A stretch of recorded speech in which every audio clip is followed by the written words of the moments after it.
Hola, my friends. Happy Cinco de Mayo. Today we're going to talk about what I think is one of the coolest and maybe most underappreciated aspects of Camtasia 2023, and that's the brand new cursor effects that are in it. So what I've got right here is a pretty basic composite. You can use anything, a screenshot, a piece of footage, video footage. I'll just show you real quickly what we've got here. We've got a stock image, so I'm going to solo it. Stock image, it's actually got a blur region on it just to frame up the text there. I've got another composite here, which is just some text with a dynamic background behind it. Looks pretty cool. Add some visual interest here. We'll unsolo that. And then I've got a button, and this comes from the Camtasia 2023 library. It's in UI kit, so pretty basic stuff. Now, when you've got a composite like this and you want to add a cursor to it, I want the cursor to be on top of everything. So what I'm going to do to make that happen is I'm going to come up and I'm going to go into my annotations bin, and I'm going to switch over to the user tab, and we'll go to shapes, and I'm just going to go find a rectangle, big old rectangle, and we'll drag the rectangle down here, and I'll size it up to the size we want there. And so you can see that rectangle covers the entire dimensions of the canvas. And that's the important thing, because I'm going to be animating in cursor path and I want plenty of area so that the cursor is visible. So what we're going to do here is a little trick. We're going to group this up.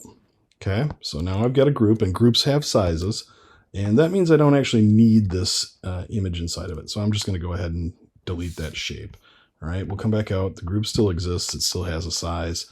And now what we're going to do is we're going to come over to the cursor effects bin, and we're going to add a cursor path creator effect here. Remember, the cursor path creator effect was new in Camtasia 2022. It's super cool. It allows you to add a cursor to anything, any image or video, or any piece of media. So I've got the basic path here, and I'm just going to move it down a little bit. Let's see, let's bring it. We want to sit here for a little bit, maybe right about there. And actually, the first thing I want to do is first we're going to come up and we're going to add a transition to just bring this into the scene. So we'll come up to the transitions tab, and I'm going to go with our friend Pixelate. I'll just search for it, Pixelate, and we'll drag it down. And I'm just doing this to get the timing of this basically laid out. So I'm going to make this half a second long, so 15 frames there. And then we're going to make the cursor path basically start to move about when that transition ends, right? So I've got the cursor. I'm on a Mac, so the cursor path creator by default gives me the Mac pointer cursor, the Mac arrow. You have the ability to switch to Windows system cursors here. In fact, we'll just go ahead and do that. So that has been in Camtasia 2022 and carries over into 2023, and we'll close that back up. And the next thing I'm going to do is I'm just going to size this up. We're going to size the cursor up to, I don't know, let's go to 1200. Something nice and big, because remember, we're trying to use the cursor to draw people's eyes in. So I've got the basic path that it gives me by default, and it's not exactly where I want it. And I can see I've got these Bezier handles, and I do want some curvature, but I'm going to make this pass significantly smaller, so we're just going to back that one off a little bit. And oops, and you see this happens automatically to try and make things easier. It selects both keyframes for you, the entire motion segment. So I'm just going to click on one of them because I'm just trying to move the start point. So now I'm just moving the start point, and this is easier to understand if I come over here and I'm on that exact frame, so you can see exactly where that cursor's at. We just want it to start off in the center of that letter O there. Now I'm going to click on this point right here, and I'm just going to go ahead and drag it up at where we want it to finish. And we want it to finish right about there. And again, I'll adjust this Bezier path. I want it to kind of swoop up there. Let's take a look at this one again. Let's maybe get a hold of that guy and swoop up nicely here. Maybe something about like that. So we'll take a watch. All right. It's not bad by default. I'm gonna tighten it up a little bit, make it a little bit shorter here. So I don't know. We'll bring it back to Yeah, something more like this. Let's see. Boom. So you can see now what happens. I've got that transition. So pixelates in, boom, and then it starts moving. And it maybe starts moving just a little bit too quick. So we're gonna go ahead and move it a little bit, a couple frames. So here we go. Boom. All right, yeah. That's kind of the movement that we want. All right, so we've got it right here. So I told you we were going to look at new effects, and we haven't looked at those yet. Now's the time. All right, so first things first, we're going to come back over to the cursor effects tab, and there's two new effects in here. One is color. We'll just go ahead and drag that guy on right here, and you can see instantly by default I've got this yellow and black color scheme. So I'm going to go ahead and change the outline. First, we'll start with the black, and we're going to change this. We're going to use some of the tones from this stock footage. So get something that's a little bit darker there. It's close, but maybe, yep, right about there. And then what I'm going to do is I'm going to go grab a darker color over here for the outline. Yep. And you can see I'm matching the cursor to the overall theme that we've got going on here. So trying to point out, hey, you can do this for brands. You can make it match your content. That's what's great about the cursor path color effect. All right, so we've got color. Next up, we're going to take a look at shadow. So we're going to come over to the cursor effects tab, and we're going to come into the shadow effect and drag it onto this guy. And you can see by default, it's got the shadow pushed over to the bottom left. And I actually really like that default look. And so I'm going to leave it. You can adjust this just like you could with a regular shadow, either using the grid or the dial or your input fields. So now we've got a shadow, and man, that gives it some depth, right? It starts to really help it stand out and bring it the attention of your audience, your viewers' eyes to what's going on. So I love that. And okay, we're moving in here. Now, the point is, you know what, you may be running a sale for whatever, your software shop, your restaurant, you're trying to draw people and get them to take action. So we're making a fun little piece right here that we can put out on the socials.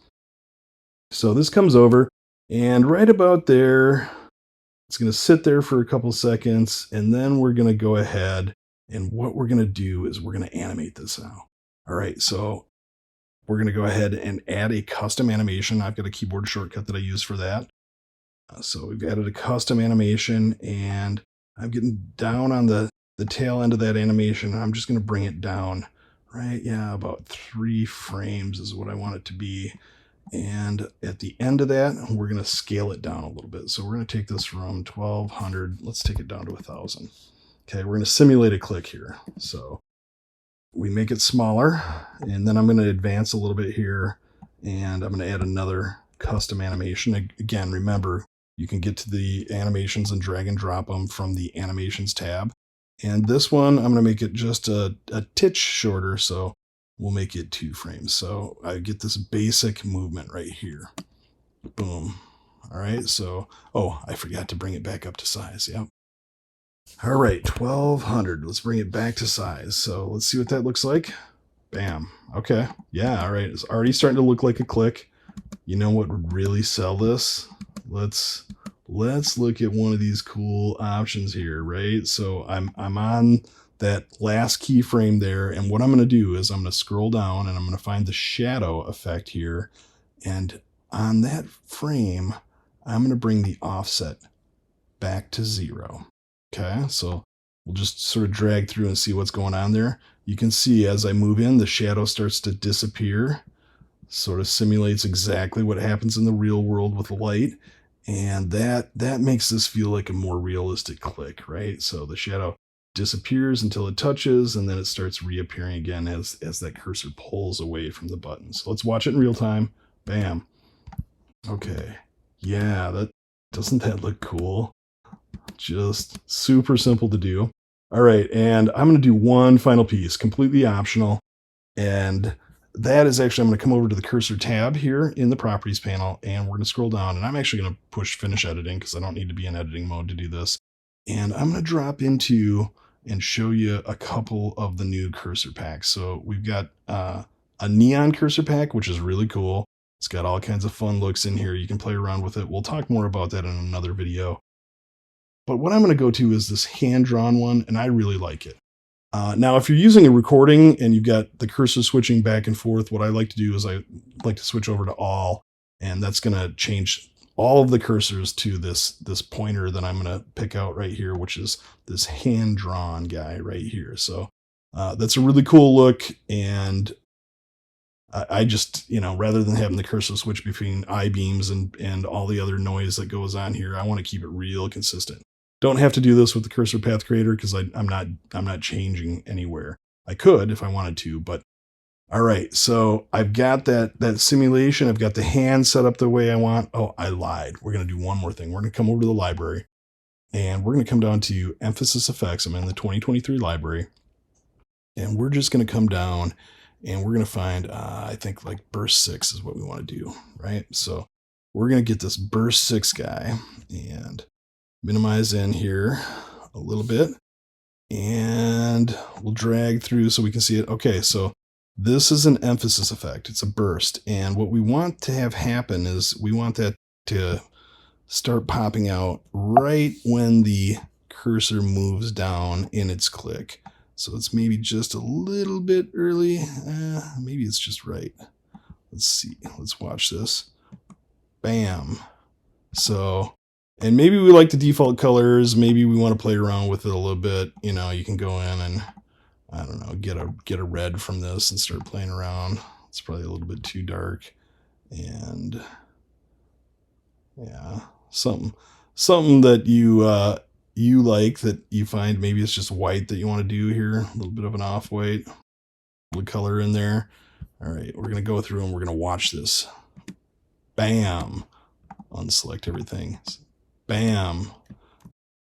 Yeah, super cool. So just in a matter of minutes, we've created something from scratch, this simulated burst effect, this simulated click, and we're really drawing our eyes to what we want the user to do. All right, so hope you enjoy this. Lots of cool stuff in Camtasia 2023. Don't overlook cursor color and cursor shadow. They're so fun.